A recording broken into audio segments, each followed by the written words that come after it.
The Chicago skyline gleamed like broken promises against the October sky, each window reflecting the harsh fluorescent dreams of a city that never learned to sleep gently.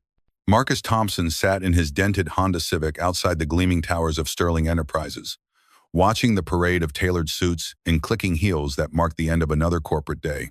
His phone buzzed with another Uber request, but he ignored it. Tonight was different. Tonight, he wasn't just a driver. His hands, calloused from years of gripping steering wheels and carrying his daughter's medical equipment, smoothed over the rental tuxedo hanging in his back seat. The fabric felt foreign, like wearing someone else's skin. In 2 hours, he would walk into a world where his monthly rent was less than what they spent on a bottle of wine, where his daughter's asthma medication cost more than their dinner budget, where men like him were invisible until they were needed. The irony wasn't lost on him. Marcus Thompson, who had once stood before classrooms full of restless teenagers, teaching them about the American dream and the power of democracy, was now being paid to pretend he belonged in a world that had systematically excluded him.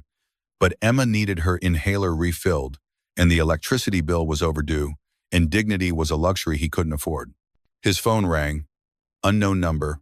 Mr. Thompson, this is Sarah Mitchell, assistant to Miss Catherine Sterling.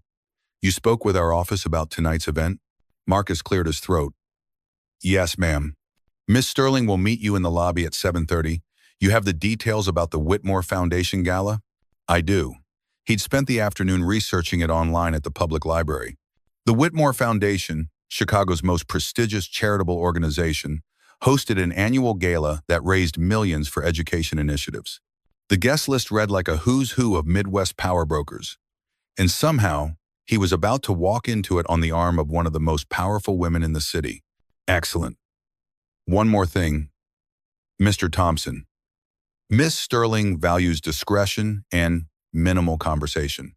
You're there to accompany her, not to participate in discussions. Marcus felt something cold settle in his stomach. Understood. Have a good evening. The line went dead.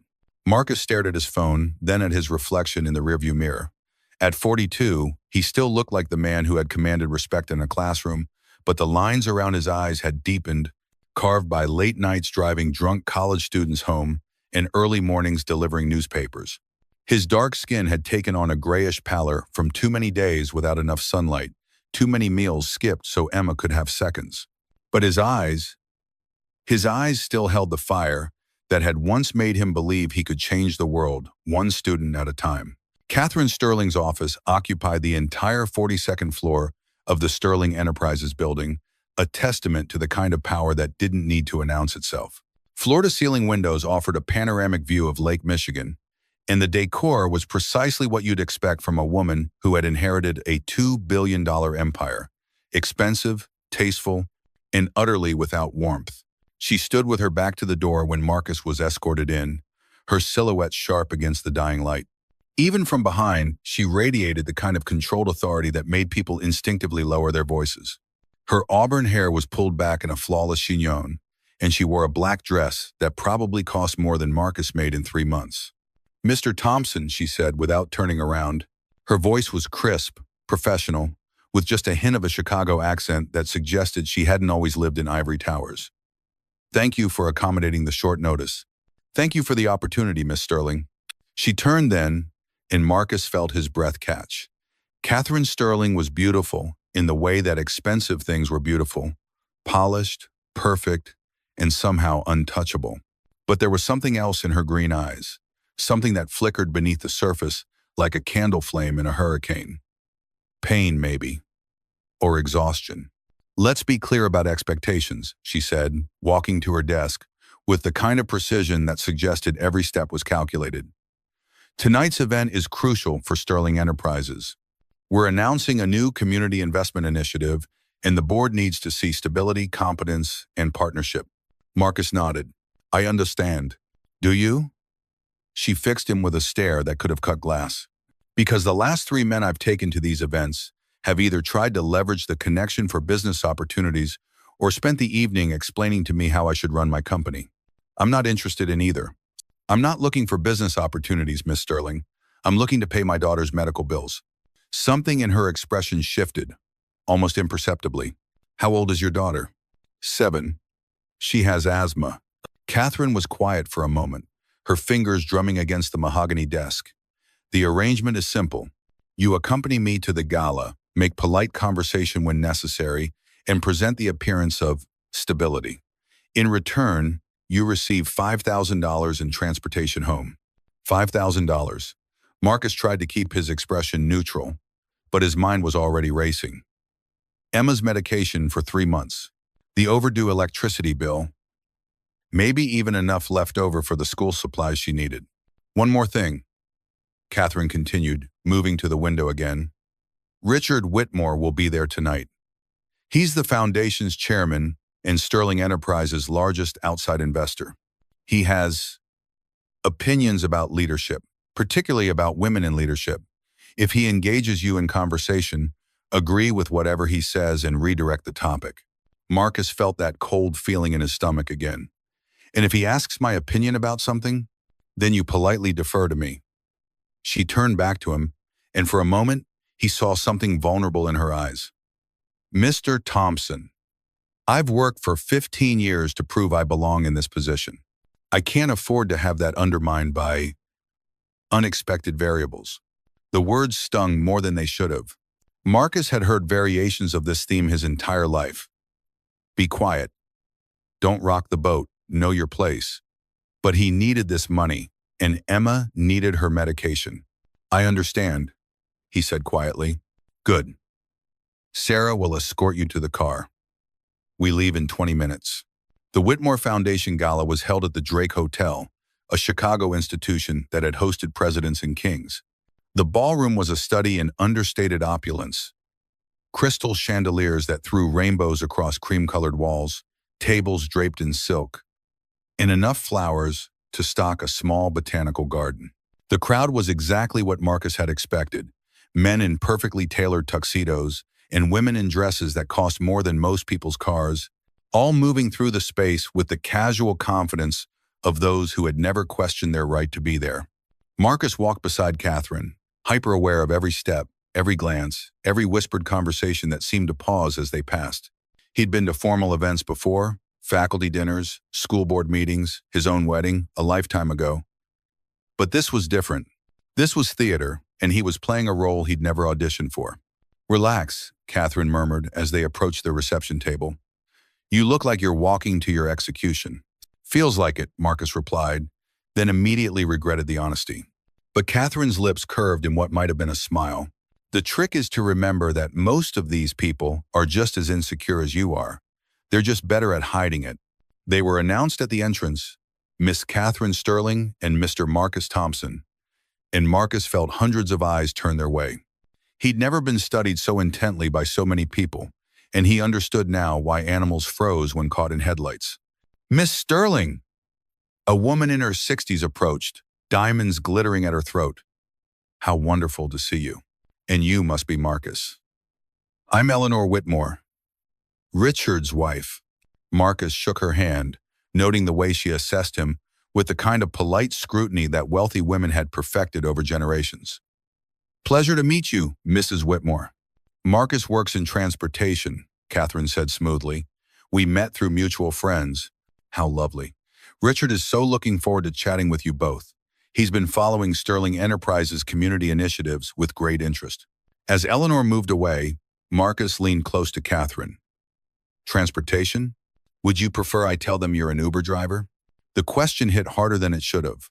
Marcus had never been ashamed of honest work, but he understood the game they were playing. In this world, perceptions mattered more than reality. They moved through the crowd, Catherine introducing him to investors, board members, and Chicago's social elite. Marcus smiled, shook hands, and made the kind of small talk that revealed nothing while saying everything about your position in the social hierarchy. He was good at it, he realized. Years of parent-teacher conferences and school board meetings had taught him how to read a room, how to project confidence, even when he felt like an imposter. But the real test came when they reached Richard Whitmore. Richard Whitmore was exactly the kind of man Marcus had expected. Silver-haired, with the kind of tan that came from golf courses and Caribbean vacations, wearing a tuxedo that fit like it had been sewn directly onto his body. His handshake was firm, his smile practiced, and his eyes held the calculating intelligence of someone who had spent decades turning money into more money. "Catherine, my dear," he said, kissing her cheek with the casual familiarity of someone who had known her since she was a child. "You look radiant. And this must be Marcus." "Mr. Whitmore," Marcus replied, accepting the handshake. "Please, call me Richard. Any friend of Catherine's is a friend of mine." His eyes studied Marcus with the kind of assessment that made Marcus feel like a stock being evaluated.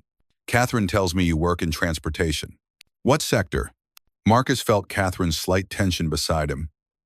"I work with people," he said carefully, "making sure they get where they need to go safely." "Ah, logistics, the backbone of commerce." Richard's smile didn't reach his eyes. "Tell me, Marcus, what's your take on legacy leadership? You know, the idea that certain families, certain bloodlines, have an inherent advantage in business?" The question hung in the air like smoke. Marcus felt Catherine's warning look, remembered her words about agreeing and redirecting. But something in Richard's tone, something in the way he phrased the question, made Marcus's teacher instincts kick in.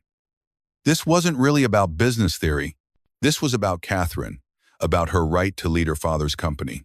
"I think," Marcus said slowly, "that legacy is only as strong as the person carrying it forward." Richard's eyebrows rose slightly. "Interesting. And what about inherited positions? Do you believe some people are simply born to lead?" Marcus glanced at Catherine, saw the warning in her eyes, and made a choice that would change everything. "I've spent a lot of time working with young people," he said, his voice carrying the authority he'd once wielded in a classroom. "And I've learned that leadership isn't about bloodlines or inheritance. It's about courage, integrity, and the willingness to make hard choices when no one is watching." The conversation around them had quieted. Marcus was vaguely aware of other guests turning to listen, but he was focused on Richard, on the way the older man's expression had sharpened with interest. "You sound like you speak from experience," Richard said. "I do. I've seen kids from the worst neighborhoods become leaders because they understood that leadership means service, not privilege. And I've seen children of privilege fail because they thought their last name was more important than their character." A complete silence had fallen over their section of the room. Marcus could feel Catherine's tension radiating like heat, could sense the weight of attention from dozens of Chicago's most powerful people. Richard leaned forward slightly. "And what about Catherine here? What kind of leader do you think she is?" This was it. The moment that would define the evening, maybe define his relationship with Catherine entirely. Marcus could feel the expectation in the room, the sense that everyone was waiting for him to say something safe, something expected. Instead, he turned to look at Catherine, really look at her, and saw not the polished CEO but something deeper. He saw the woman who had asked about his daughter's asthma, who had warned him about the sharks in these waters, who carried herself with a kind of exhaustion that came from constantly proving herself. "I think," Marcus said, his voice carrying clearly through the silent room, "that Catherine Sterling is the kind of leader who asks the right questions, instead of assuming she has all the answers. She's someone who understands that true power comes from lifting others up, not standing on their shoulders." He paused, gathering his thoughts, and continued. "I've worked with a lot of people who inherited their positions. Most of them spend their energy trying to prove they deserve what they were given. Catherine doesn't need to prove anything. She's already earned her place by choosing to use her power responsibly." The silence stretched for what felt like an eternity. Then Richard Whitmore began to clap, slowly at first, then with genuine enthusiasm.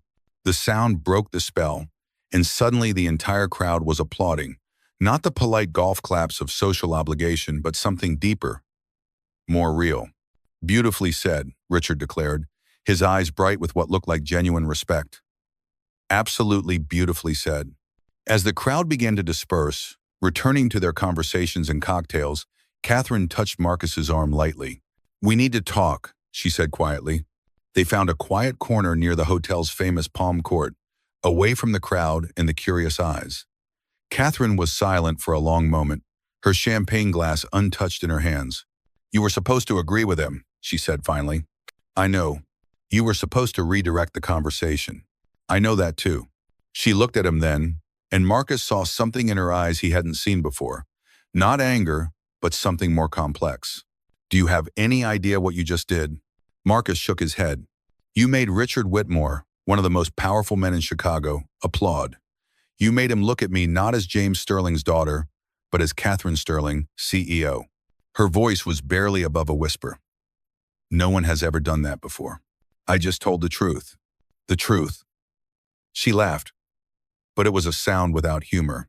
Do you know how long it's been since someone told the truth about me in a room full of people? Marcus studied her face, seeing the exhaustion and vulnerability she usually kept hidden. Why did you really hire me tonight, Catherine? She was quiet for so long that Marcus thought she might not answer. Then she said, because I was tired of standing alone. Because I thought having someone beside me might make me feel less like I was drowning. She looked at him directly. I didn't expect you to throw me a life preserver. Is that what I did? I don't know yet. She finished her champagne in one swallow. But I know I owe you an apology. I hired you to be invisible, to be safe. Instead, you were real. And that's not something I'm used to. Before Marcus could respond, Eleanor Whitmore appeared at Catherine's elbow. Catherine, dear, Richard is about to make the announcement about the Foundation's new education initiative. He specifically requested that you and Marcus join him on stage. Catherine's eyes widened. On stage? Oh, yes. He was quite insistent. He said Marcus's perspective on leadership and community was exactly what the Foundation needed to hear. As Eleanor led them toward the stage, Marcus felt Catherine's hand slip into his. Her skin was cool, her grip tight with nervousness. I have no idea what's about to happen, she whispered. Then we'll figure it out together, Marcus replied. It was the first time he'd used the word we in reference to the two of them, and something about it felt both terrifying and exactly right. The stage at the Drake Hotel's ballroom was smaller than Marcus had expected, but under the focused lighting, it felt enormous. He stood beside Catherine, acutely aware of the hundreds of faces turned toward them, of the weight of expectation and curiosity that filled the room like humidity. Richard Whitmore approached the podium with the confidence of someone who had been commanding attention for decades. His voice carried easily through the room as he began to speak about the Foundation's work, about the importance of education and community investment. Tonight, he said, his eyes finding Marcus and Catherine in the crowd, we've been reminded that leadership comes in many forms. Sometimes it comes from boardrooms and corner offices. Sometimes it comes from classrooms and communities. But true leadership always comes from the courage to speak truth, especially when that truth is uncomfortable. Marcus felt his pulse quicken. This wasn't what he'd expected when he'd agreed to wear a tuxedo and play escort for an evening. I'd like to invite Catherine Sterling and Marcus Thompson to share their thoughts on what community investment really means, Richard continued, because I believe they have something important to say about the intersection of business and social responsibility. The applause was polite but expectant. Marcus felt Catherine's hand find his again, and he squeezed it gently as they approached the podium. Catherine spoke first, her voice clear and confident despite the tremor Marcus could feel in her hand. When my father built Sterling Enterprises, he believed that business success and community health were inseparable. Tonight, I want to announce Sterling Enterprises' commitment to that principle through our new community partnership initiative. She outlined the program: job training, educational scholarships, small business loans for underserved communities. It was comprehensive, well-planned, and represented a significant financial commitment. But Marcus could hear the corporate speak in her words, the carefully constructed language that said everything and nothing. When she finished, Richard stepped forward. And Marcus, as someone who works directly with community members, what would you add to Catherine's vision? Marcus looked out at the crowd, at the faces that represented more wealth and power than he'd ever imagined being in the same room with. For a moment, he felt the familiar urge to shrink, to say something safe and forgettable. Then he thought about Emma, about the other kids in her school who came to class hungry, about the parents he'd taught who worked 3 jobs and still couldn't afford their children's medications. He thought about the students he'd lost to despair, and the ones he'd saved with nothing more than attention and belief. I appreciate everything Miss Sterling has outlined, he began, his voice carrying the authority he'd developed over years of teaching. But I want to add something that often gets lost in discussions about community investment. He paused, gathering his thoughts, and continued. The communities you're talking about helping, they're not broken. They're not problems to be solved. They're networks of people who have been surviving and thriving despite systems that were designed to exclude them. The room was completely silent, Marcus could see Catherine watching him intently, her expression unreadable. Real community investment doesn't start with asking, how can we help these people? It starts with asking, how can we learn from these people? How can we create genuine partnerships instead of charity? He looked directly at Richard, then at Catherine. I've seen programs that spend millions of dollars and change nothing because they were designed by people who never asked the community what they actually needed. And I've seen programs that cost almost nothing but transformed lives because they were built on respect, on listening, on recognizing that every person has something valuable to contribute. Marcus felt the energy in the room shift. People were leaning forward, hanging on his words in a way that felt both exhilarating and terrifying. Miss Sterling's initiative is a good start, he continued. But it will only succeed if Sterling Enterprises approaches it as a partnership, not a charity project. If they're willing to be changed by the communities they're working with, not just trying to change them. He paused, looking out at the crowd of Chicago's elite, and made a decision that would echo through the rest of his life. Because here's what I learned in 15 years of teaching in underserved schools. The kids who were written off by the system, they weren't failing because they lacked potential. They were failing because the system never bothered to recognize the potential they had. The silence that followed was different from the polite quiet of earlier. This was the silence of people processing something unexpected, something that challenged their assumptions. Then Richard Whitmore began to clap, and the sound was like a dam breaking. The applause that followed was thunderous, sustained, and genuine. Marcus felt Catherine's hand tighten on his, and when he looked at her, he saw tears in her eyes. "Thank you," Richard said as the applause died down. "Thank you both for reminding us that true leadership means having the courage to question our assumptions and the wisdom to learn from unexpected teachers." As they left the stage, Marcus felt the weight of what had just happened settling on his shoulders. He'd spoken his truth to a room full of people who had the power to change lives, and somehow, they'd listened. But the real test would come in the car ride home, when he had to face Catherine and find out whether he'd helped her or destroyed everything she'd been trying to build. The ride back to Marcus's neighborhood was silent for the first 10 minutes. The only sound, the quiet hum of the town car's engine and the distant noise of Chicago traffic. Catherine sat in the corner of the back seat, her designer clutch in her lap, staring out the window at the city lights. Marcus couldn't read her expression, couldn't tell if she was angry, thoughtful, or simply exhausted. Finally, she spoke. 15 years. I'm sorry? You said you taught in underserved schools for 15 years. When did you stop? Marcus shifted uncomfortably. 3 years ago, budget cuts. The district eliminated a lot of positions, and I was one of the newer hires. And since then, I've been doing whatever pays the bills. Uber, delivery driving, some construction work when my back allows it. He paused. Not exactly the career trajectory they talk about in education school. Catherine turned to face him. Why didn't you tell me you were a teacher? You didn't ask. And honestly, it didn't seem relevant. You needed an escort, not a resume. Everything you said tonight about community investment, about partnerships instead of charity, that came from experience. It came from watching a lot of well-meaning programs fail because they were designed by people who never lived in the communities they were trying to help. Catherine was quiet for another long moment. My father used to say that the most dangerous person in a boardroom is someone who has nothing to lose. Marcus felt a chill. Are you saying I was dangerous tonight? I'm saying you were honest. In my world, that's the same thing. The car turned onto Marcus's street, a narrow strip of modest houses and apartment buildings that had seen better decades.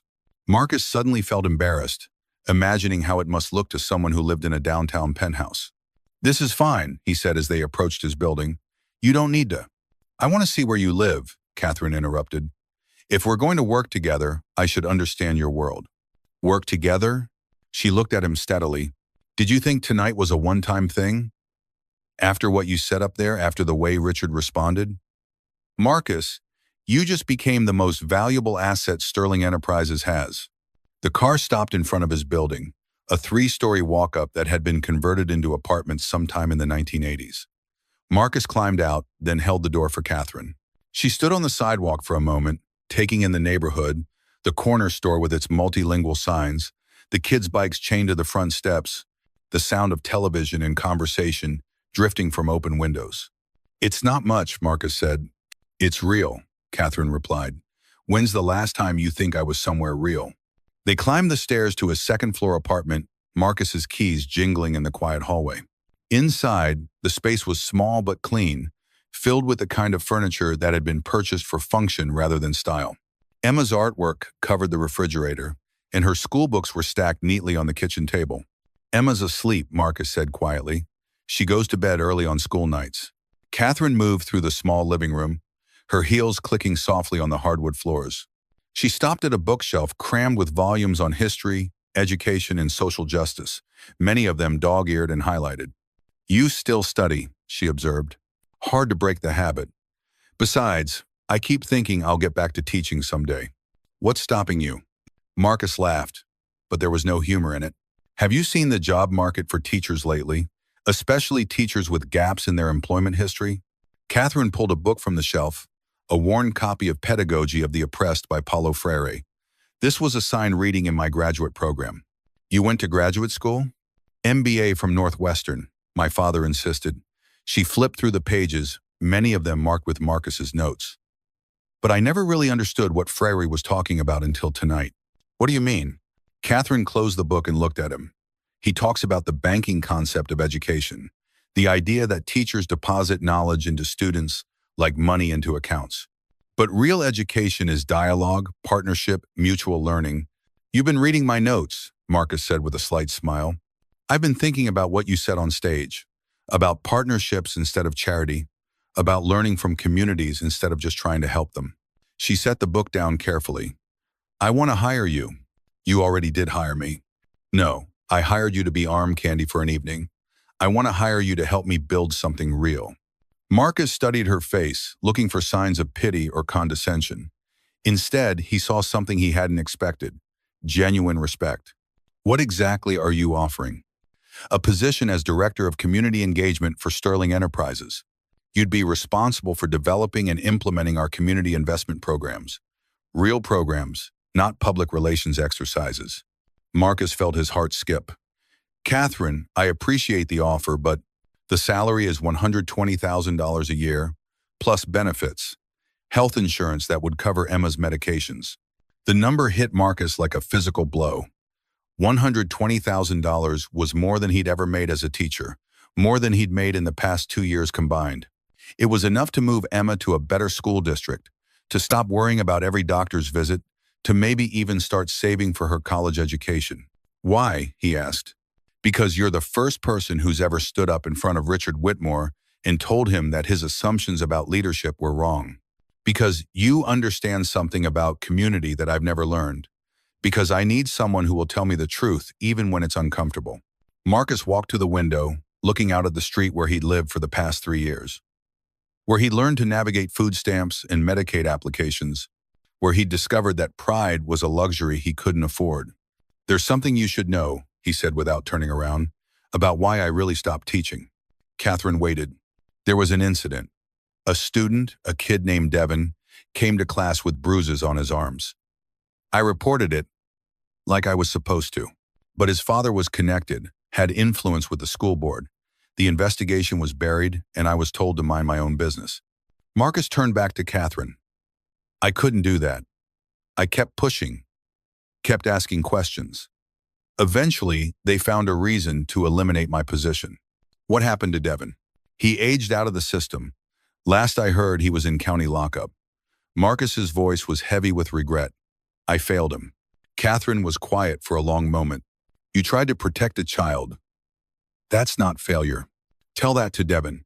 Marcus. Catherine's voice was firm. What if I told you that Sterling Enterprises has enough influence to make sure that kind of thing doesn't happen again? What if I told you that we could build programs that actually protect kids like Devin? I'd say that sounds too good to be true. It might be, but it's also the only way I know how to live with myself. Catherine stood, smoothing her dress. I'm not asking you to trust me blindly.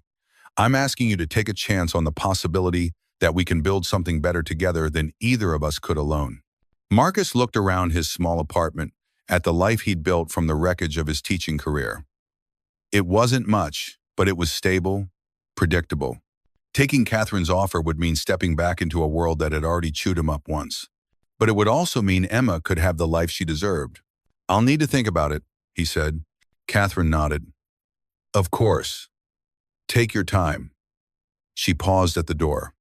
"Marcus, thank you for tonight, for reminding me why I wanted to run this company in the first place." After she left, Marcus sat in his small kitchen, staring at the stack of bills on his table. Emma's inhaler prescription, overdue notices from the electric company, a letter from her school about field trips he couldn't afford. The weight of responsibility pressed down on him like a physical force. But for the first time in years, he also felt something else. Hope. In the morning, he would have to decide whether to trust Catherine Sterling with his future and his daughter's welfare. Tonight, he allowed himself to imagine what it might feel like to have power to change things again, to be part of building something that mattered. In her bedroom down the hall, Emma coughed in her sleep, the sound that had become the soundtrack of Marcus's anxiety. He got up to check on her, adjusting her pillows and making sure her inhaler was within reach. "Daddy," she whispered, half awake. "How was your fancy dinner?" "It was interesting, baby. Go back to sleep." "Did you help people?" The question caught him off guard. "I don't know yet. Maybe." Emma smiled sleepily. "I hope you did. You're good at helping people." As Marcus kissed his daughter's forehead and tucked her blanket around her shoulders, he realized that his decision was already made. The question wasn't whether he could afford to take Catherine's offer. The question was whether he could afford not to. The Sterling Enterprises building looked different at 8 in the morning than it had at night. In the harsh light of a Chicago winter dawn, the glass and steel seemed less intimidating, more like what it actually was, a place where people worked, made decisions, and tried to build something meaningful.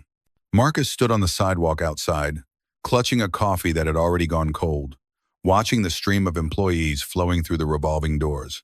3 weeks had passed since the Whitmore Foundation Gala, 3 weeks of sleepless nights and careful consideration. Emma's asthma had flared up twice, sending them to the emergency room both times. The bills were mounting, and Marcus had finally swallowed his pride and called Catherine. "I accept your offer," he'd said simply. "I'm glad," she'd replied, and something in her voice suggested she meant it. "Can you start Monday?"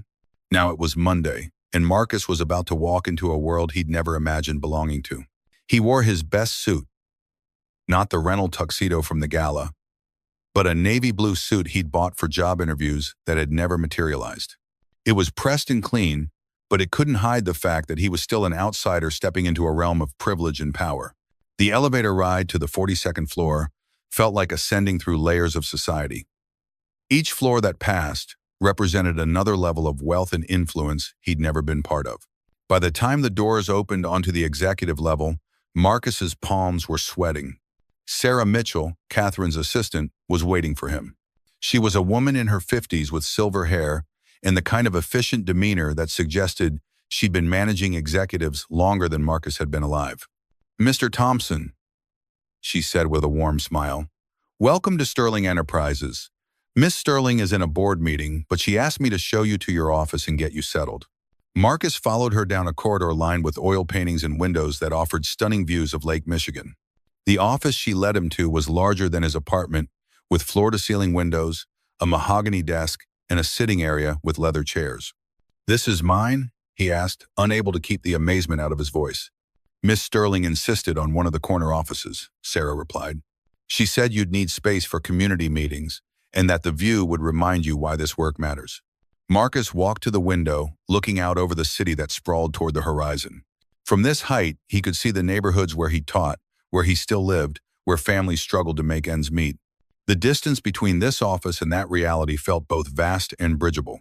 "She also asked me to give you this," Sarah continued, handing him a thick folder, background information on Sterling Enterprises' previous community initiatives, demographic data on Chicago's underserved communities, and budget projections for the new programs. Marcus opened the folder, scanning pages of charts, graphs, and financial projections. The numbers were staggering. Sterling Enterprises was prepared to invest $50 million in community programs over the next 5 years. It was more money than he'd ever imagined having access to, and the responsibility felt overwhelming. "One more thing," Sarah said, settling into one of the chairs. Miss Sterling asked me to schedule a series of meetings for you this week. Community leaders, nonprofit directors, school principals, people who can help you understand what's really needed out there. Marcus looked up from the folder. She set up meetings with community leaders. She said you'd emphasize the importance of listening before acting.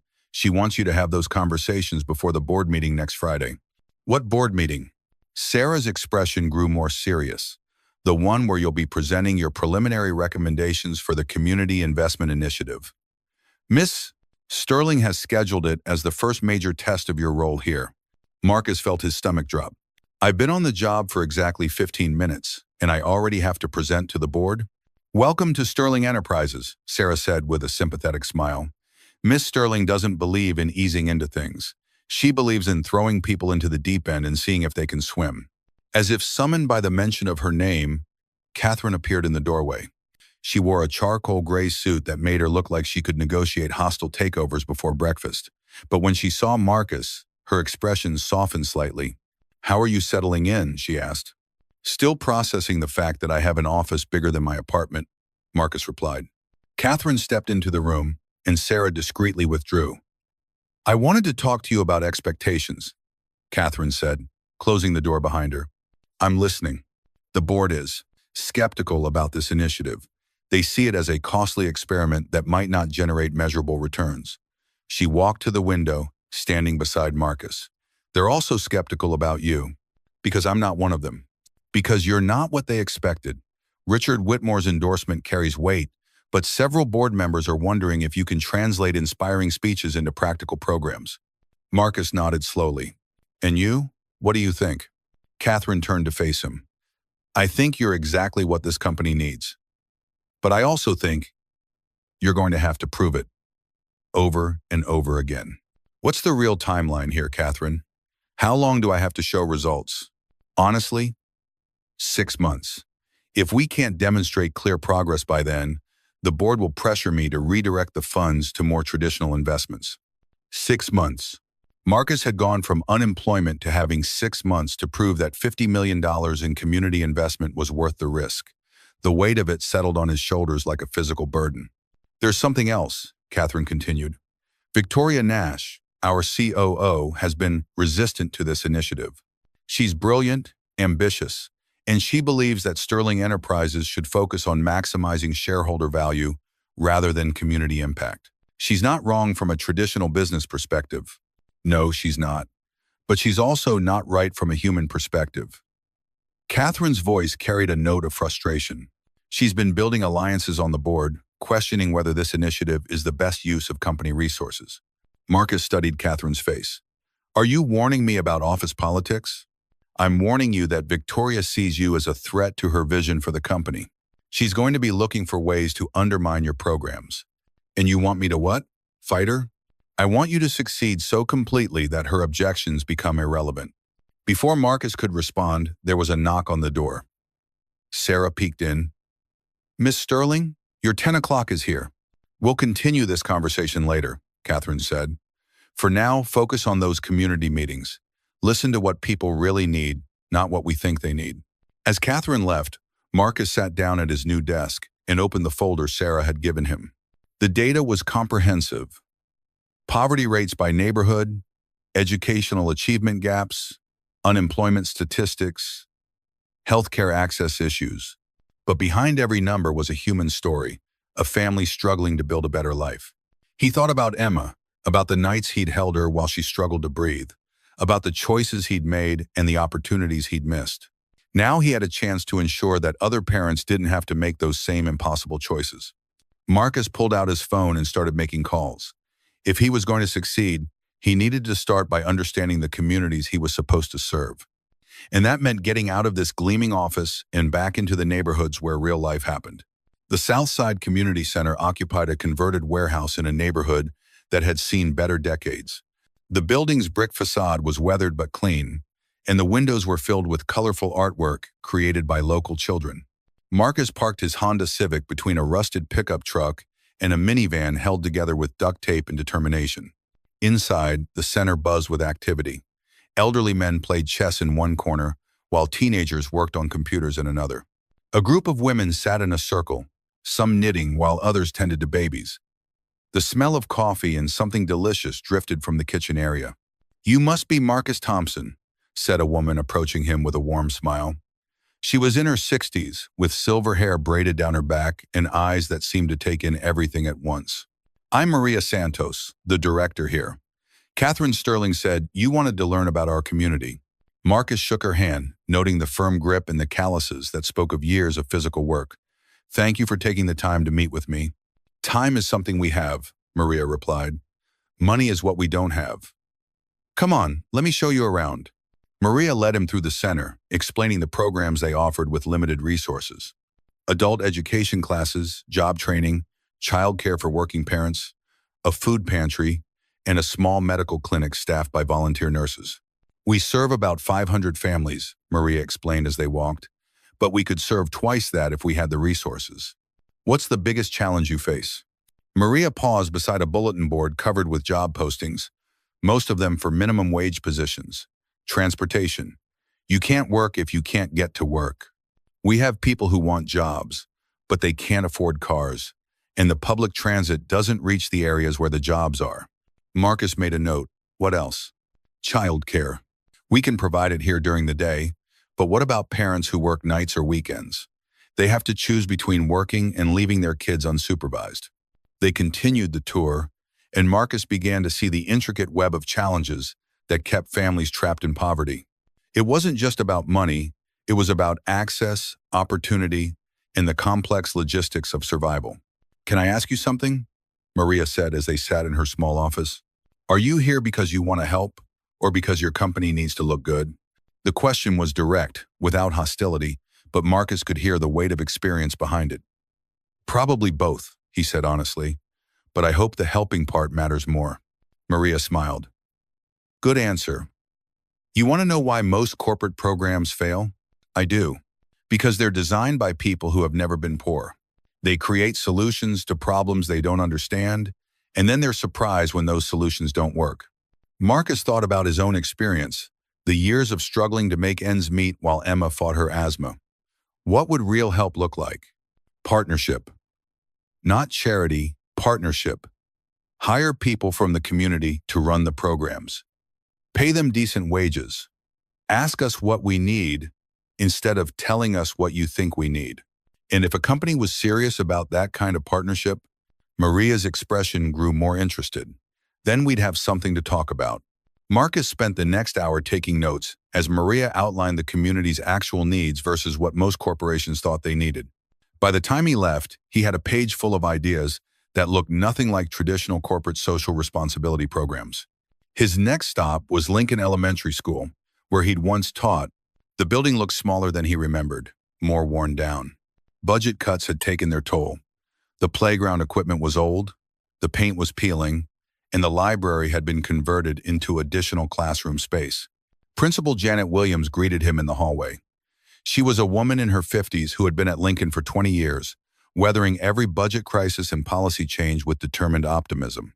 "Marcus Thompson," she said, pulling him into a hug. "I heard you were working with Sterling Enterprises now. Good for you." "Thanks, Janet. I wanted to get your perspective on community investment in education."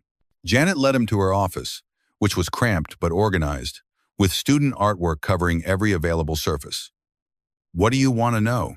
What would make the biggest difference for your students?" Janet leaned back in her chair. "Honestly, stability. These kids move a lot because their families get evicted or have to follow work. They start the year in one school, move to another in December, and end up in a third school by spring. How are they supposed to learn?" Marcus made another note. "What about academic programs? We need tutoring, but not the kind where volunteers show up for a few weeks and then disappear. We need consistent, long-term support. We need someone who's going to be here next year and the year after that." "What about technology?" Janet laughed, but it was a tired sound. "We have computers that are 10 years old and software that barely works. But before we worry about technology, we need to worry about basics. We have kids who come to school hungry, who don't have winter coats, who can't afford school supplies." Marcus spent another hour with Janet, and by the time he left, he had a clearer picture of what schools in underserved communities actually needed. It wasn't glamorous, It was basic, fundamental support that would allow teachers to focus on teaching instead of crisis management. His final stop of the day was the Southside Youth Center, where he met with Jerome Williams, a man in his 30s who had grown up in the neighborhood and returned after college to work with local teenagers. Most of these kids are smart as hell, Jerome said as they watched a group of teenagers working on a robotics project, but they're surrounded by systems that tell them they're failures. What do you mean? They go to schools that are underfunded, they live in neighborhoods that are over-policed, and they're constantly told that their only options are minimum wage jobs or illegal activities. Meanwhile, they see people like you and me who got out, and they think we're unicorns. Marcus watched the teenagers, remembering his own students, the ones who had succeeded despite the odds and the ones who had been lost to despair. What would change that? Mentorship. Real mentorship, not some corporate volunteer program where executives show up once a month to feel good about themselves. These kids need adults who believe in them, who show up consistently, who help them navigate systems they don't understand, such as college applications, job interviews, financial aid, opening bank accounts, all the stuff that middle-class kids learn at home. These kids are just as smart, but they don't have the social capital. By the time Marcus returned to his office, it was past 7 o'clock. The Sterling Enterprises building was mostly empty, but he could see lights on in several offices, including Catherine's. He knocked on her door. "Come in," she called. Catherine was at her desk, surrounded by papers and laptops, looking like she'd been there all day. She looked up as he entered, her expression tired but alert. "How were the meetings?" she asked. Marcus sat down across from her. "Eye-opening. I have about 50 ideas and no idea how to prioritize them. Tell me the most important one. Hire from the community. If we're going to do this right, we need to employ people who understand the challenges from the inside, not just observe them from the outside." Catherine nodded slowly. "That's not how most corporate programs work. That's why most corporate programs fail." "Fair point. What else?" Marcus pulled out his notes. "Transportation is a huge barrier. People can't work if they can't get to work. Childcare is another, especially for parents who work non-traditional hours. And education needs consistent, long-term support, not short-term volunteer programs. Those are all expensive solutions. They're expensive problems. The question is whether we want to address the problems or just treat the symptoms." Catherine leaned back in her chair. 3 weeks ago, I would have pushed back on that. I would have asked about return on investment and measurable outcomes. And now? Now I'm wondering why I ever thought there was a meaningful difference between good business and good citizenship." Marcus studied her face. "What changed?" "You did. Your speech at the gala, the way you talked about partnerships instead of charity, it made me realize that I've been thinking about this all wrong." "How so?" Catherine stood up and walked to the window, looking out at the city lights. "I've been trying to run Sterling Enterprises the way my father did, focused on profit margins and shareholder value. But every time I make a decision based purely on financial metrics, I feel like I'm betraying something." "What are you betraying?" "The reason I wanted to run this company in the first place." She turned back to him. "When I was a kid, I used to come to the office with my father sometimes. I'd sit in the corner during meetings, and I'd hear him talk about building something that mattered, about using business as a force for good. What happened to that vision? He died, and I inherited a company full of people who measured success very differently." Catherine's voice carried a note of regret. "I've spent 3 years trying to prove I could be as ruthless as he was, when what I really wanted was to be as principled as he was." Marcus was quiet for a moment. "It's not too late to change course, isn't it? The board expects certain returns. Investors expect growth. Employees expect job security. How do I balance all of that with doing the right thing? Maybe the right thing is what creates sustainable growth in the long term." Catherine smiled, but it was a complicated expression. "That's very optimistic. It's also true. Companies that invest in their communities create stronger markets, more loyal customers, and better employees. The return on investment might not show up in the next quarter, but it shows up. And if the board doesn't see it that way," Marcus met her eyes, "then we have 6 months to prove them wrong." Catherine returned to her desk, pulling out a calendar. "Speaking of which, we need to prepare for Friday's board meeting."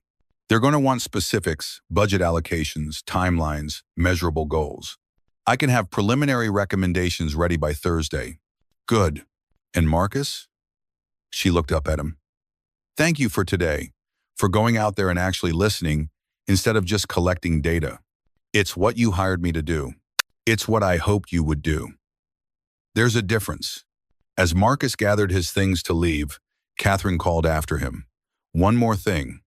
Tomorrow night, there's a fundraiser for the Chicago Public Education Foundation. A lot of board members will be there, along with other business leaders. Would you like to come? Marcus hesitated. As your date again? As my colleague. I think it would be good for people to see us working together, to understand that this community investment initiative is a partnership. All right, but I'm wearing my own suit this time. Catherine laughed. I'd be disappointed if you didn't. The Chicago Public Education Foundation fundraiser was held at the Art Institute, surrounded by priceless paintings and sculptures that reminded attendees of the cultural treasures their donations supported. Marcus arrived early, wanting to get a feel for the room before the crowd gathered. He found Catherine near the Impressionist collection, standing in front of a Monet water lily painting. She wore a deep blue dress that complemented her auburn hair, and for a moment, Marcus was struck by how different she looked in this setting. Less corporate, more human. Beautiful, isn't it? She said without turning around. It is. Do you come here often? My father used to bring me here when I was a child. He said that art reminded him why business mattered, to create the resources that allowed beauty to exist. Marcus studied the painting, trying to see it through the eyes of a man who had built an empire. What do you see when you look at it? Hope, I think. The idea that something beautiful can emerge from chaos. She turned to him. What do you see? I see a teacher's salary for a year, Marcus said honestly.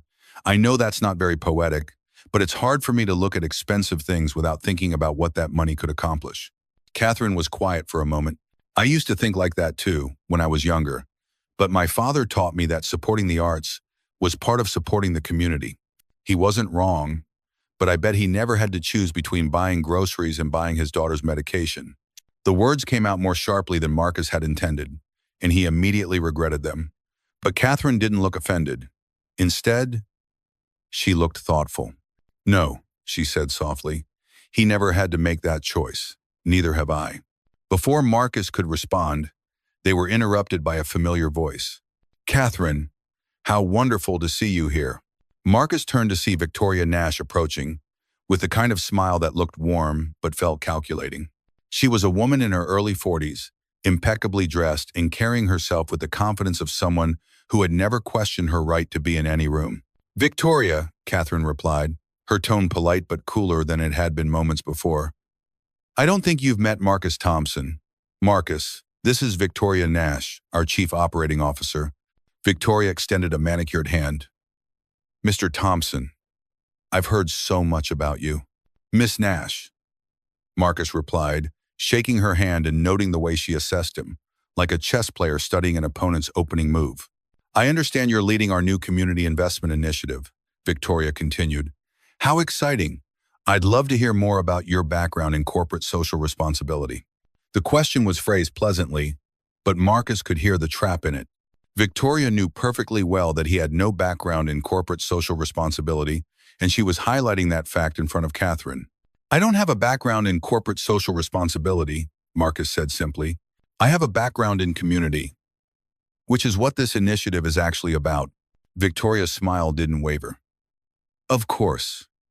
And I'm sure your unique perspective will be valuable.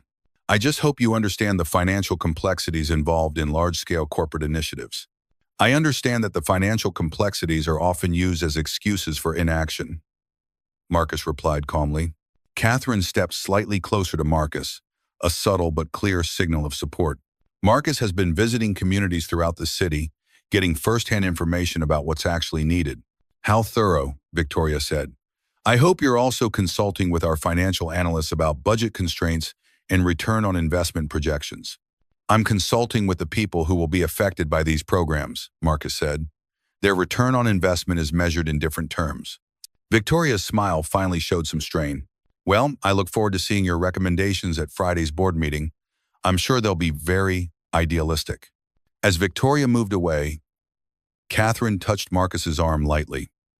I should have warned you about her. She's not subtle. She doesn't need to be. She has allies on the board who agree with her philosophy. Marcus watched Victoria working the room, greeting other attendees with the kind of practiced charm that came from years of corporate networking. What's her story? She's brilliant, ambitious, and she's been with Sterling Enterprises for 8 years. She expected to be named CEO when my father died. And instead, you got the job. Instead, I inherited the job. There's a difference, and she knows it. Marcus studied Catherine's profile. Do you think she's right about the financial complexities? I think she's right that running a business requires difficult decisions about resource allocation. I think she's wrong that profitability and social responsibility are mutually exclusive. And if you're wrong, Catherine met his eyes. Then we'll fail together. The conversation was interrupted by the evening's program beginning. Marcus found himself seated at a table with Catherine, several Sterling Enterprises board members, and other Chicago business leaders. The speaker was a Chicago public schools principal who talked about the challenges facing urban education. As the principal described overcrowded classrooms, outdated textbooks, and teachers spending their own money on supplies, Marcus felt the familiar anger that had driven him as a teacher. But this time, he also felt something else, the possibility of actually doing something about it. It's heartbreaking, whispered the woman sitting next to him, a board member's wife who wore diamonds that could have funded a school library. Someone should really do something. Marcus bit back his initial response and instead leaned forward. What would you suggest? Oh, I don't know. More funding, I suppose. Better teachers. It's all very complicated. It's not that complicated, Marcus said quietly. It's just expensive, and it requires people with resources to care more about solving problems than about looking good. The woman blinked, clearly taken aback by his directness. Catherine caught his eye across the table, and he could see both admiration and concern in her expression. After the program ended, Marcus found himself in conversation with several of the other attendees. Word had spread about his role at Sterling Enterprises, and people were curious about the Community Investment Initiative. What kind of return can investors expect? Asked a man who introduced himself as a hedge fund manager. The return is measured in lives changed, Marcus replied. How do you quantify the value of a kid who graduates from high school instead of dropping out? Or a parent who finds stable employment? But surely there must be some financial metrics. There are. Reduced crime rates, increased property values, higher consumer spending, better health outcomes that reduce healthcare costs. The question is whether you're willing to wait for those returns or whether you need immediate gratification. The conversation continued for another hour, with Marcus finding himself explaining and defending the concept of long-term community investment to people who were used to thinking in quarterly profit reports. As the evening wound down, Catherine found him on the museum steps, looking out at the Chicago skyline. How are you feeling? She asked. Like I just spent 3 hours trying to convince people that human beings have inherent value beyond their economic productivity. Catherine sat down beside him on the steps. And how did that go? About as well as you'd expect. Half of them think I'm naive, and the other half think I'm dangerous. Which half is right? Marcus considered the question. Maybe both. Maybe that's what it takes to change anything. Catherine was quiet for a moment. Marcus, can I ask you something personal? Sure. Why is this so important to you? I mean, beyond the obvious reasons, there's something personal in the way you talk about these issues. Marcus looked out at the city, at the lights that represented millions of lives, millions of stories. When I was teaching, I had a student named Devin. Brilliant kid, but he was being abused at home. I reported it like I was supposed to. But his father had connections, and the investigation got buried. What happened? I kept pushing, kept trying to protect him. Eventually, they found a way to get rid of me. Devin aged out of the system, and last I heard, he was in jail. Catherine was quiet, waiting for him to continue. I failed him, Marcus said simply. I had the training, the knowledge, the responsibility to protect him, and I failed. Now I have another chance to help kids like Devin, but this time I have resources, power, influence. If I fail again, it's not because I didn't have the tools to succeed. And if you succeed, Then maybe Devon's story doesn't have to be repeated for other kids. Catherine reached over and took his hand. It was a simple gesture, but it felt like a promise. "We won't fail," she said. "How can you be sure?" "Because we're not doing this alone, and because we're not doing it for the right reasons, we're doing it because it's the right thing to do." As they walked back to the parking garage, Marcus felt a sense of possibility that he hadn't experienced in years. Tomorrow, he would finish his recommendations for the board meeting. Friday, he would present them to a room full of skeptical executives. But tonight, he allowed himself to believe that change was possible. The next morning brought a crisis that would test that belief. Marcus arrived at his office to find Sarah waiting for him with a grim expression. "We have a problem," she said. "What kind of problem?" "The kind that involves lawyers and newspaper reporters." Sarah handed him a copy of the Chicago Tribune. The headline read, "Sterling Enterprises hires unqualified driver for $120,000 community role." Marcus felt his stomach drop as he read the article. It detailed his background, his dismissal from teaching, and raised questions about his qualifications for his new position. The article included quotes from anonymous sources questioning whether Sterling Enterprises was serious about community investment or simply engaging in public relations. "How did they get this information?" Marcus asked. "I don't know, but Miss Sterling wants to see you immediately." Marcus walked to Catherine's office, feeling like he was walking to his execution. She was on the phone when he entered, her voice sharp with controlled anger. "I don't care what your source says," she was saying. "The story is misleading and irresponsible. No, I won't comment on personnel decisions." "Yes, I understand you have a job to do, but so do I." She hung up and looked at Marcus with an expression he couldn't read. "I'm sorry," he said. "I should have been more upfront about what? About the fact that you were fired for trying to protect a child? About the fact that you've been working multiple jobs to support your daughter? About the fact that you have more real-world experience with these issues than anyone else in this building?" Marcus blinked. "You're not firing me?" "I'm not firing you, but I am going to ask you to do something that might be even harder." "What's that?" Catherine stood up, her expression fierce with determination.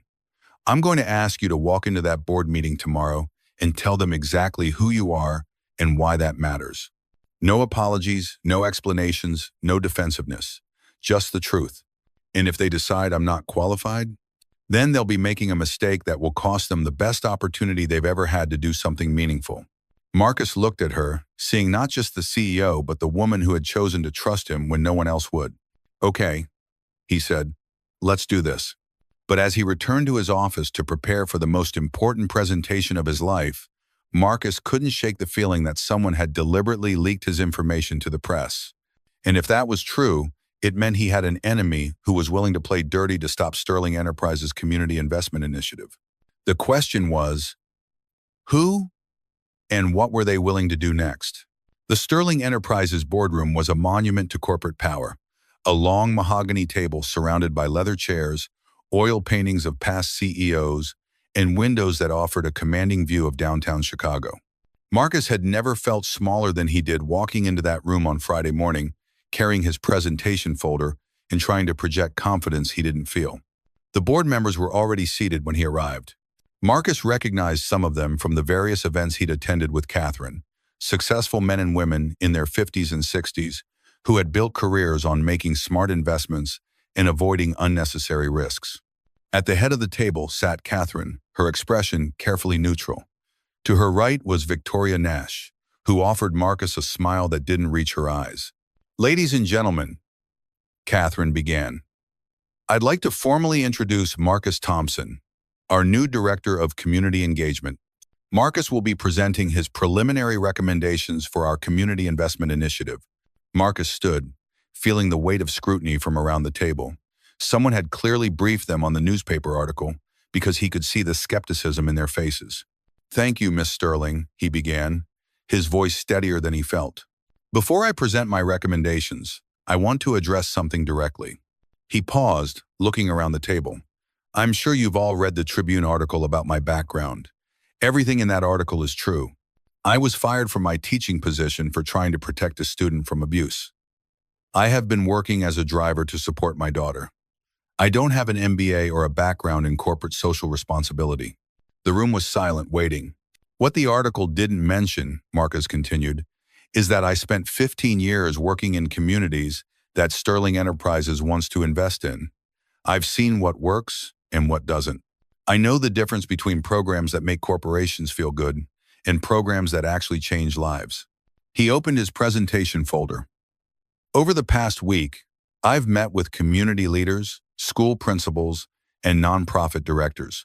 I've listened to what they actually need, not what we think they need. And I've developed a set of recommendations that I believe will make a real difference.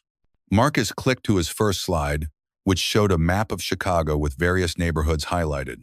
Traditional corporate community investment focuses on high-visibility projects, new buildings, technology donations, scholarship programs.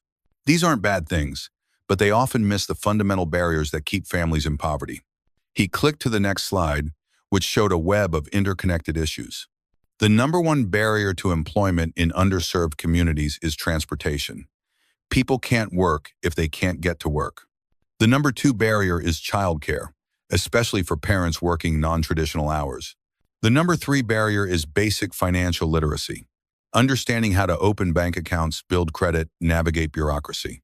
Board member Robert Chen, a man in his 60s who had built a manufacturing empire, leaned forward. These sound like social services, not business investments.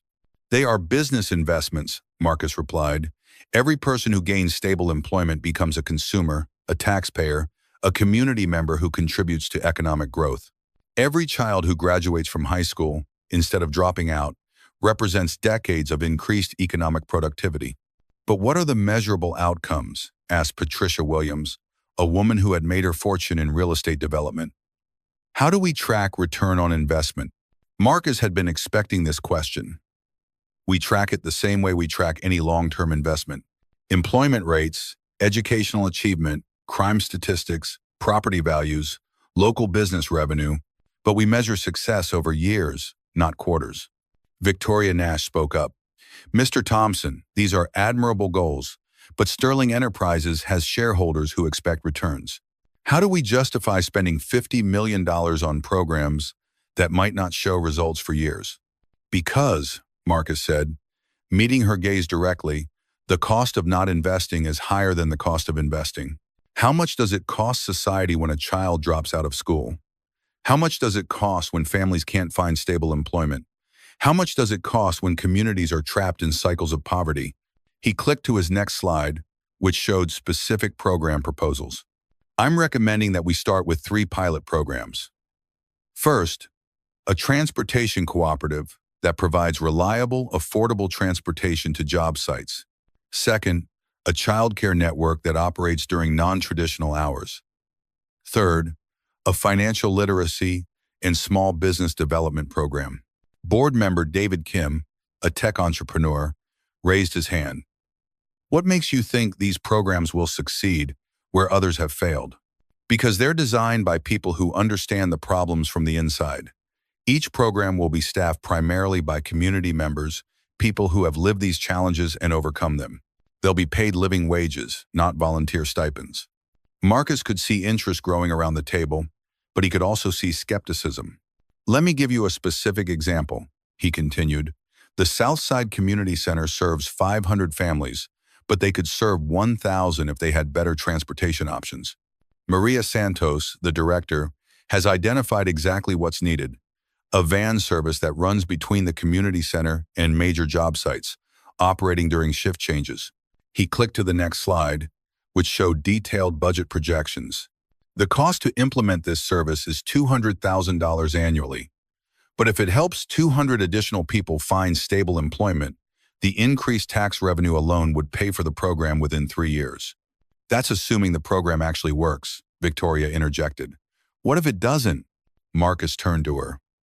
Then we modify it until it does. That's what pilot programs are for, to test, adjust, and improve. But at what cost? Victoria pressed. How many failed experiments are we willing to fund? How many successful experiments are we willing to miss because we're afraid of failure? Marcus shot back. The room fell silent. Marcus realized he'd spoken more sharply than he'd intended, but the words were out now. Catherine spoke up. Marcus, can you tell us about the timeline for implementation? Phase 1 would begin in 6 months, with all 3 pilot programs launching simultaneously. We'd collect data for 18 months, then use that data to decide which programs to expand and which to modify. And the total budget? Asked Robert Chen. $15 million over 3 years for the pilot programs. If they succeed, we'd expand to a full $50 million investment over 5 years. The questions continued for another hour. Marcus answered them as best he could, drawing on his research and his conversations with community leaders. But he could feel the tension in the room, the division between those who saw potential and those who saw risk. Finally, Catherine called for a break. We'll reconvene in 30 minutes to discuss the proposal. Marcus gathered his materials, unsure whether he'd succeeded or failed. As board members filed out, several stopped to speak with him. "Interesting presentation," said Patricia Williams. "I appreciate the specificity of your recommendations." "Thank you.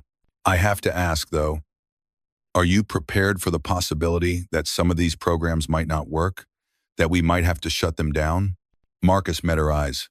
"I'm prepared for the possibility that we might have to adjust them, but I'm not prepared to accept that we shouldn't try." After the board members left, Marcus found himself alone with Catherine and Victoria. "That was quite a performance," Victoria said, her tone carefully neutral. "It wasn't a performance," Marcus replied. "It was a presentation of facts and recommendations." "Of course. I just hope you understand that passion doesn't always translate into practical results." Catherine stepped between them. "I think we should let the board deliberate without trying to influence their decision." Victoria smiled. "Absolutely. May the best ideas win." As Victoria left, Catherine turned to Marcus. "How do you think it went?"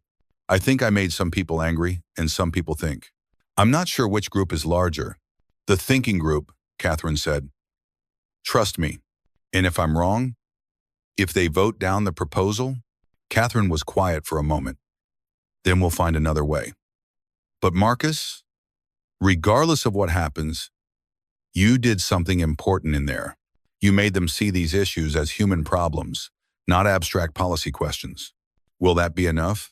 "It's a start." They waited in Catherine's office while the board deliberated. Marcus tried to read, but he couldn't focus. Catherine made phone calls, but he could see the tension in her shoulders. After what felt like hours, Sarah appeared in the doorway. "They're ready for you," she said.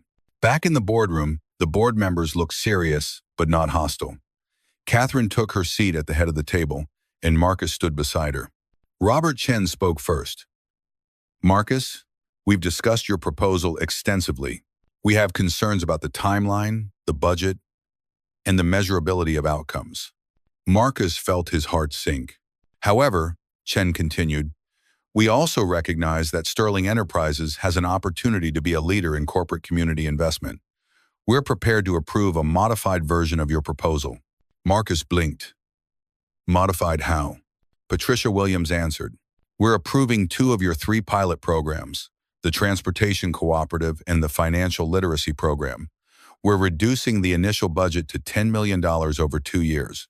If those programs show measurable success, we'll consider expanding to include the Child Care Network and additional funding." It wasn't everything Marcus had asked for, but it was more than he dared hope for when he'd walked into the room. "There's one condition," Victoria added. "The programs must show clear, measurable progress within the first year. If they don't, funding will be redirected to other initiatives." Marcus looked at Catherine, who nodded slightly. "I accept those terms," he said. "Then congratulations," said David Kim. "You've just become responsible for Sterling Enterprises' most ambitious community investment initiative." As the meeting broke up, Marcus felt a mixture of relief and terror. He'd gotten approval for the programs, but he'd also committed to results that weren't entirely under his control. Catherine found him in the hallway afterward. "How are you feeling?" "Like I just signed up to either change the world or fail spectacularly in front of everyone." "Those aren't mutually exclusive," Catherine said with a smile. "Sometimes you have to risk spectacular failure to achieve meaningful change. And if I fail, then you'll fail trying to do something that matters." "But Marcus?" "Yeah, you're not going to fail, because you're not doing this alone." As they walked back to their offices, Marcus felt a sense of possibility that he hadn't experienced since his teaching days. He had resources, support, and a chance to make a real difference in people's lives. But he also had a nagging feeling that Victoria Nash's opposition to the programs was more than just philosophical disagreement. Something in her tone, her questions, her smile, suggested that she was already planning for his failure. The question was she planning to let him fail, or was she planning to help him fail? Marcus was about to find out that the answer would determine not just the fate of the Community Investment Initiative, but his own future at Sterling Enterprises. The morning Marcus was supposed to break ground on the first Sterling Enterprises Community Transportation Cooperative, he woke up to his phone buzzing with 17 missed calls. The first was from Catherine, her voice tight with controlled panic. "Marcus, call me as soon as you get this. We have a situation." The second was from Maria Santos at the Southside Community Center, her usually calm voice edged with confusion and hurt. "Marcus, I don't understand what's happening. The Tribune is saying the transportation program is being investigated for fraud." "What fraud? We haven't even started yet." Marcus sat up in bed, his heart racing. Emma was still asleep in the next room, and he tried to keep his voice low as he called Catherine back. "What the hell is going on?" he asked when she answered. "Someone leaked preliminary budget documents to the press," Catherine said. "They're claiming the transportation program is a front for funneling money to your friends in the community. That's insane. The budget documents aren't even finalized yet." "I know that. You know that. But the Tribune is running with a story that suggests Sterling Enterprises is being taken advantage of by an inexperienced director who's more interested in helping his cronies than creating legitimate programs." Marcus felt the familiar cold dread settling in his stomach. This is about more than budget documents, isn't it? There's more. Someone also provided the reporter with information about your salary, your housing situation, Emma's medical expenses. They're painting a picture of a desperate man who took a job he wasn't qualified for. Who has access to that information? HR, payroll, senior executives. Catherine's voice was heavy with implication. "Marcus, I think someone inside Sterling Enterprises is trying to sabotage the program." "Victoria, I can't prove it, but yes, I think so." "And Marcus? There's something else. The board is calling an emergency meeting this afternoon. They want to review the entire Community Investment Initiative." Marcus closed his eyes, feeling the weight of 17 missed calls and the lives that hung in the balance. "Are they going to shut it down?" "I don't know. But I need you to come in early. We need to prepare for the worst." An hour later, Marcus sat in Catherine's office, reading the Tribune article that was systematically destroying everything they'd built. The headline read, "Sterling Enterprises Community Program. Charity or Cronyism." The article was devastating in its implications, suggesting that Marcus had designed the programs to benefit his personal contacts rather than the broader community. "It's all true and all false at the same time," Marcus said, setting the paper down. "Yes, I know Maria Santos. Yes, I recommended hiring community members to run the programs. Yes, I've been struggling financially. But the conclusions they're drawing are character assassination disguised as journalism," Catherine finished. "The question is, what do we do about it?" Before Marcus could answer, Sarah knocked on the door. "Miss Sterling? There's a woman here to see Mr. Thompson. She says it's urgent. Send her in." The woman who entered was someone Marcus hadn't seen in 3 years, but her presence hit him like a physical blow. Dr. Rebecca Martinez had been the principal at Lincoln Elementary when Marcus was fired, and she'd been one of the few administrators who had supported his efforts to protect Devin. "Rebecca," Marcus said, standing, "what are you doing here?" "I came to tell you that you're not alone in this fight," she replied, her voice carrying the authority that had made her one of Chicago's most respected educators. "And I came to tell you something about Devin that you need to know." Catherine gestured for Rebecca to sit. "Please, tell us what you know." Rebecca looked at Marcus with an expression that was part compassion, part determination. "Devin didn't disappear into the system the way everyone thinks. After you were fired, he aged out of foster care, but he didn't go to jail. He got his GED, went to community college, and now he's working as a youth counselor."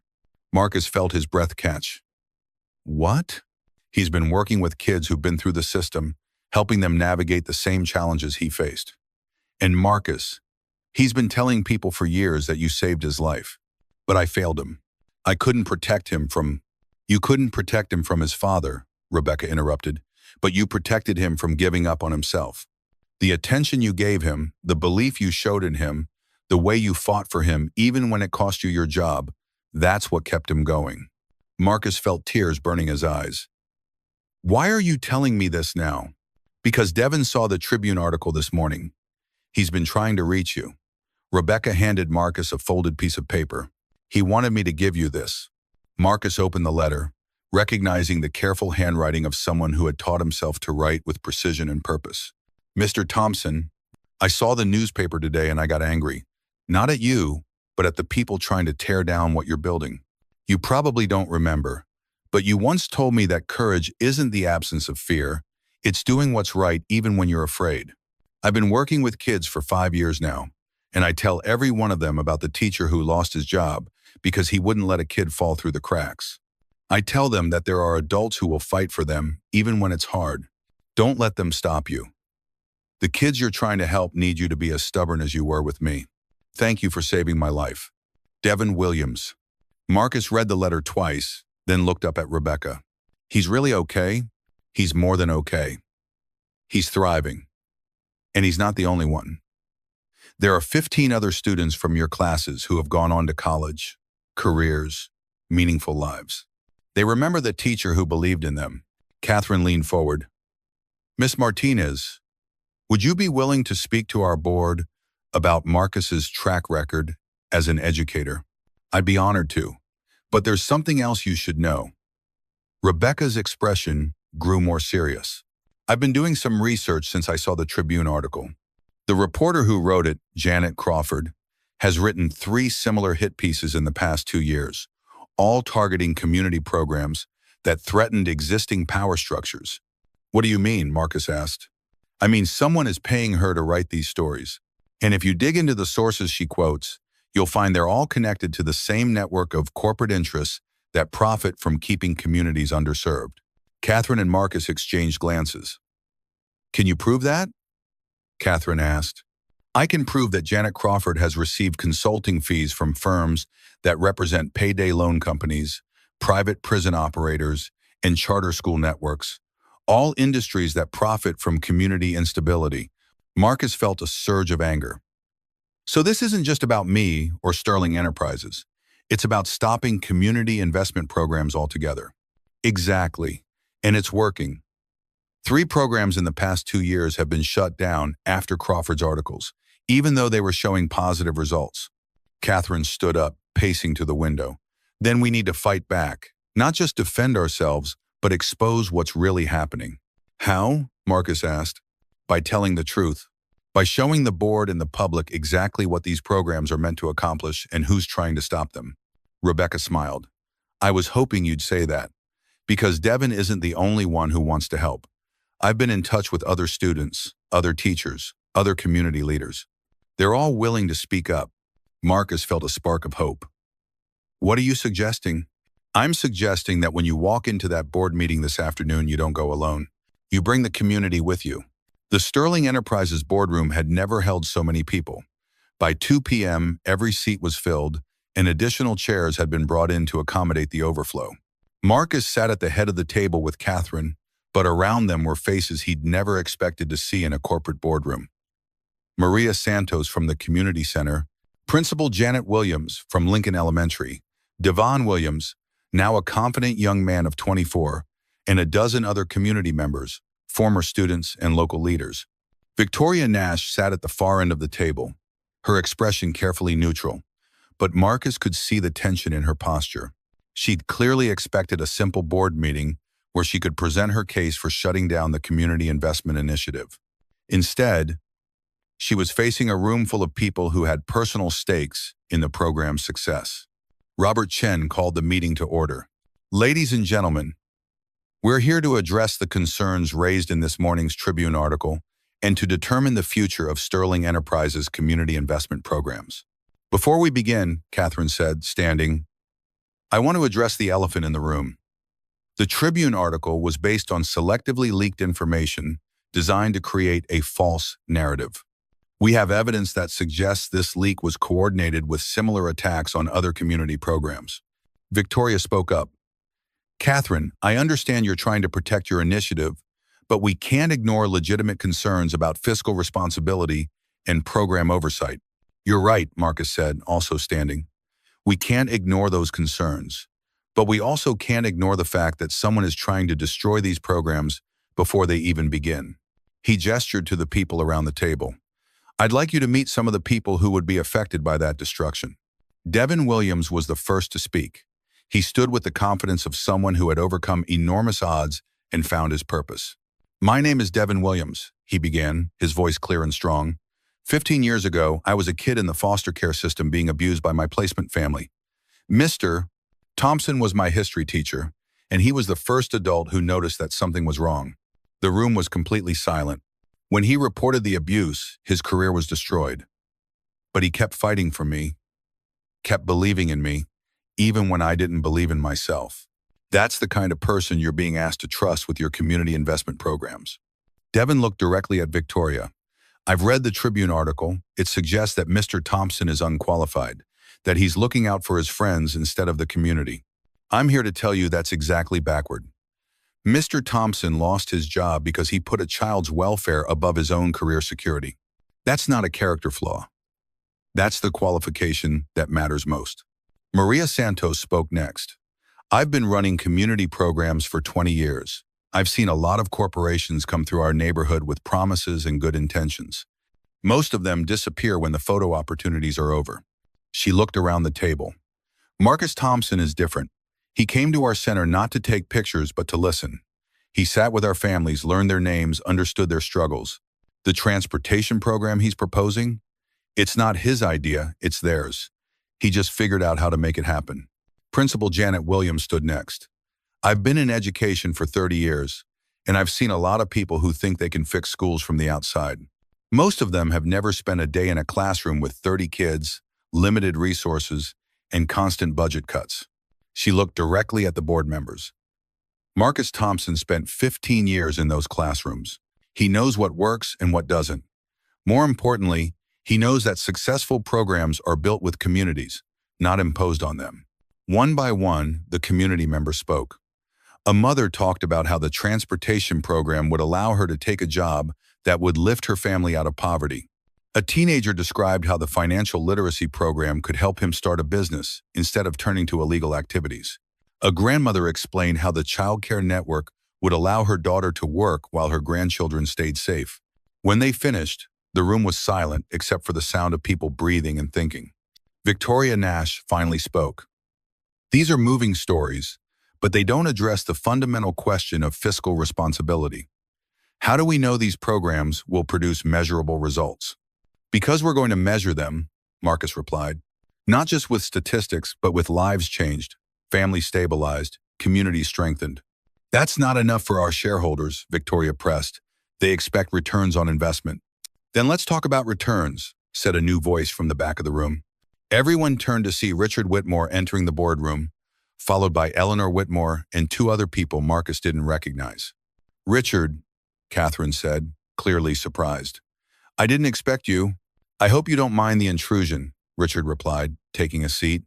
But when I heard about this meeting, I felt I needed to be here. He looked around the table, his gaze stopping on Victoria. I've been following the Tribune article and the response to it. I've also been doing some research of my own. Richard pulled out a folder. Janet Crawford, the reporter who wrote the article, has a history of writing hit pieces on community programs.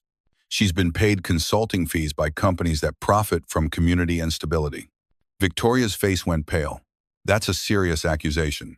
It's a serious situation, Richard replied.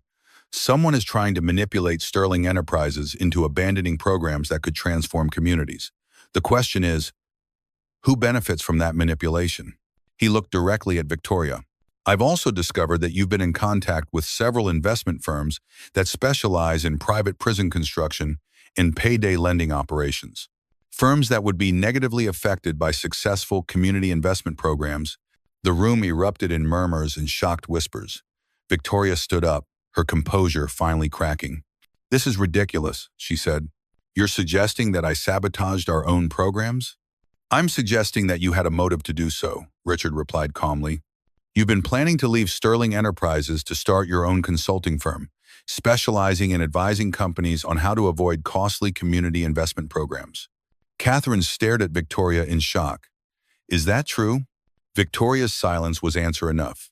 Victoria, Robert Chen said, his voice heavy with disappointment, if you've been working against Sterling Enterprises' interests while employed by the company, that's a serious breach of fiduciary duty. I was trying to protect the company from a costly mistake, Victoria said, but her voice lacked conviction. You were trying to protect your own financial interests, Richard corrected, and you were willing to destroy Marcus Thompson's reputation and Sterling Enterprises' community programs to do it. The room fell silent again. Finally, Catherine spoke. Victoria, I think you need to clean out your office. Victoria looked around the table, seeing no support, no sympathy, no allies. You're making a mistake, she said. These programs will fail, and when they do, you'll wish you'd listened to me. Maybe, Marcus said quietly, but we'd rather fail trying to help people than succeed by exploiting them. Victoria gathered her things and left the room, her heels clicking angrily on the marble floor. After she was gone, Robert Chen addressed the room. Given what we've learned today, I think we need to revisit our decision about the community investment programs. What are you suggesting? Catherine asked. I'm suggesting that we approve the full $50 million investment over 5 years, with Marcus Thompson as the director and with the community partnerships he's proposed. The vote was unanimous. As the meeting broke up, Marcus found himself surrounded by community members, board members, and Sterling Enterprises employees, all wanting to congratulate him and discuss the programs. But he was looking for Catherine, who had stepped out during the celebration. He found her in her office, standing at the window, looking out at the city. How are you feeling? He asked. Relieved, angry, hopeful, scared. She turned to him. Victoria was right about one thing. These programs could fail. And if they do, it's not just money we'll lose. It's trust, credibility, the belief that business can be a force for good. They won't fail, Marcus said. How can you be sure? Because we're not building them for shareholders or board members or newspaper articles. We're building them for Devin, for Maria, for Emma, for all the kids who need adults to believe in them. Catherine smiled. You know, my father used to say that the best investments are the ones that pay dividends in human potential. Smart man. He would have liked you. Marcus stepped closer to her. Catherine, there's something I need to tell you. What's that? I'm falling in love with you. She blinked in surprise. Marcus, I know it's complicated. I know we work together. I know there are power dynamics and professional considerations. But I also know that the past few months have been the best of my life, not just because of the work we're doing, but because of who I get to do it with. Catherine was quiet for a long moment. Do you remember what you said to me that first night? That you'd rather fail trying to matter than succeed by playing it safe? I remember. I've been playing it safe my whole life. Safe relationships, safe decisions, safe investments. But nothing safe has ever made me feel the way I feel when I'm with you. She stepped closer to him. I'm falling in love with you too, Marcus Thompson, and that terrifies me and thrills me and makes me want to be braver than I've ever been. This time, when they kissed, it wasn't tentative or uncertain. It was the kiss of two people who had found something worth fighting for, worth risking everything for. When they broke apart, Marcus rested his forehead against hers. So what happens now? Now we build something beautiful together. The programs, the relationship, the life we want to live. And if people say we're moving too fast, Catherine smiled. Then we'll tell them that when you find something real, you don't waste time pretending it's not. 6 months later, Marcus stood in front of the newly renovated Southside Community Center, watching as the first Sterling Enterprises community transportation van pulled up to the curb. The van was filled with community members heading to jobs, training programs, and opportunities that had been out of reach just months before. Emma stood beside him, her inhaler in her pocket but her breathing clear and strong. The new health insurance had allowed them to get better medication, and the stable income had reduced the stress that had been triggering her attacks. Daddy, she said, tugging on his sleeve, is this what changing the world looks like? Marcus looked around at the scene.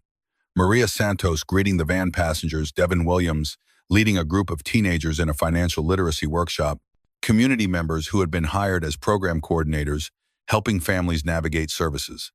It's what changing the world looks like, one person at a time, he replied. Catherine appeared beside them, having just finished a meeting with the mayor about expanding the programs to other neighborhoods. She slipped her hand into Marcus's, and Emma grabbed her other hand. "Are we ready?" Catherine asked. "For what?" Marcus replied. "For the next phase." The board approved funding for 10 more neighborhoods, and they want to create a model that other cities can replicate. Marcus felt a familiar mixture of excitement and terror. "That's a lot of responsibility." "It's a lot of opportunity," Catherine corrected, "and we're not doing it alone." As they walked toward the community center, Marcus reflected on the journey that had brought them here. A year ago, he'd been a struggling single father driving strangers around the city, trying to make ends meet. Now he was the director of a program that was transforming lives across Chicago, in love with a woman who challenged him to be better, and part of a community that was proving that business could be a force for good. The transformation hadn't been easy. There had been setbacks, criticism, moments when the program seemed like they might fail. But each time, they'd adjusted, learned, and kept moving forward.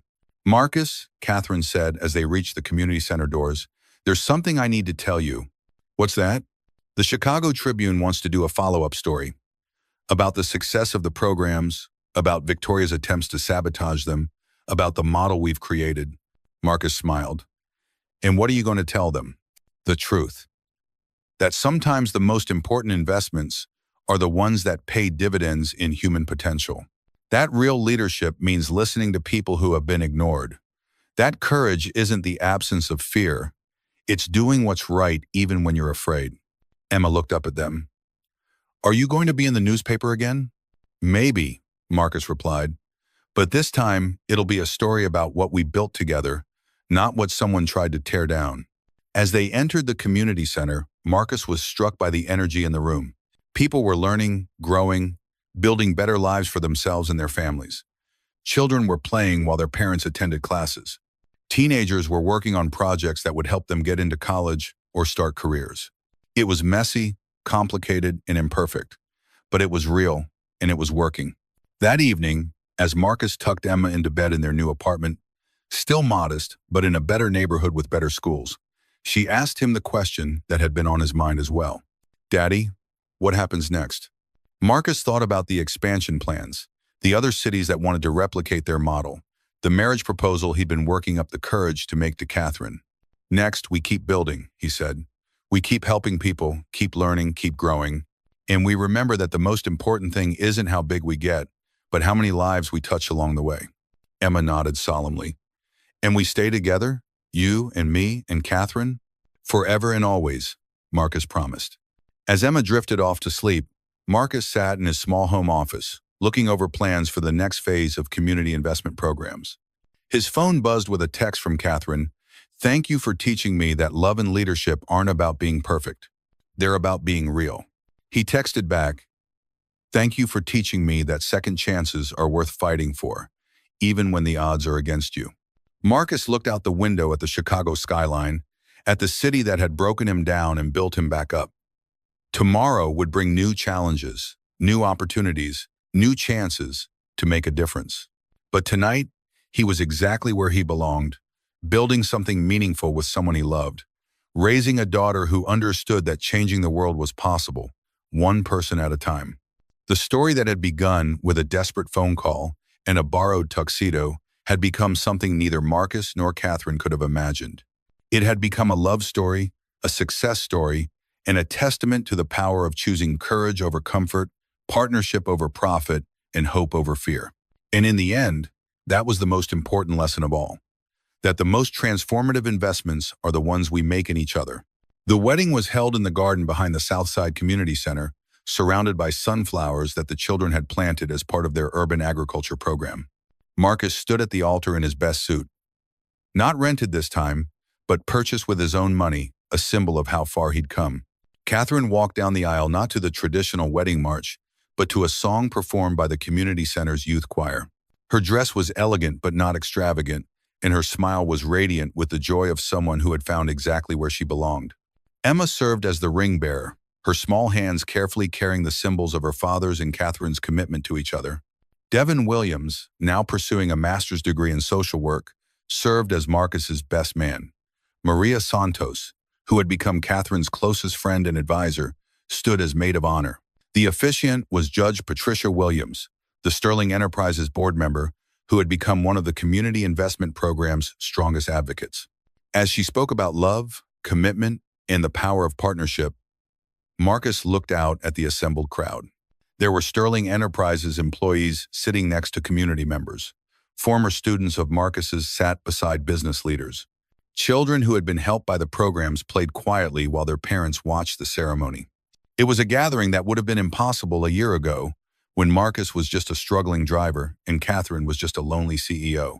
But love had a way of breaking down barriers, of bringing together people who might never have met otherwise.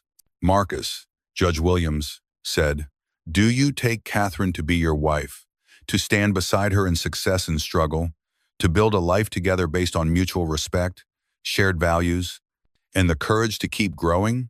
"I do," Marcus replied, his voice strong and clear. "Catherine, do you take Marcus to be your husband, to stand beside him in success and struggle, to build a life together based on mutual respect, shared values, and the courage to keep growing?" "I do," Catherine replied, her eyes shining with tears of joy. "Then by the power vested in me by the state of Illinois, I now pronounce you husband and wife. You may kiss the bride." The kiss was gentle, joyful, and full of promise. The crowd erupted in cheers and applause, and Emma jumped up and down with excitement.